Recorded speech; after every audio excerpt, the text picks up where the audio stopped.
4/7 into 4/7 കുറയ്ക്കണം 3/7 into 3/7 ഹരിക്കണം 4/7 minus 3/7. 4/7 into 4/7 നമുക്ക് എന്ത് എഴുതാം? 4/7 ഹോൾ സ്ക്വയർ എന്ന് എഴുതാം. അതുപോലെ മൈനസ് 3/7 ഇൻറ്റു 3/7 3/7 ഹോൾ സ്ക്വയർ. അപ്പൊ നമ്മളത് എഴുതി. പിന്നെ ഹരിക്കണം, അതായത് ബൈ ചേരണം എന്താണ്? 4/7 മൈനസ് 3/7.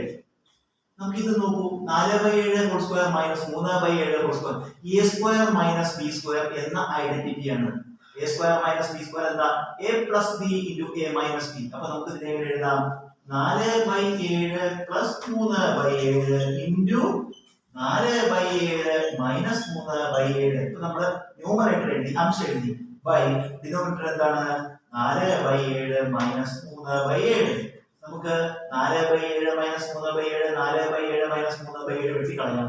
ബാക്കി ഇത് മാത്രമേ ഉള്ളൂ. 4/7 പ്ലസ് 3/7. നമുക്കിത് കൂട്ടാം, കാരണം ന്യൂമറേറ്റർ ഡിനോമിനേറ്റർ തുല്യമാണ്, ഛേദങ്ങൾ തുല്യമാണ്. അപ്പൊ അംശങ്ങൾ കൂട്ടിയിട്ട് ഛേദം എഴുതിയാൽ മതി. 4 3 7/7 എന്ന് പറഞ്ഞ ഉത്തരം 1.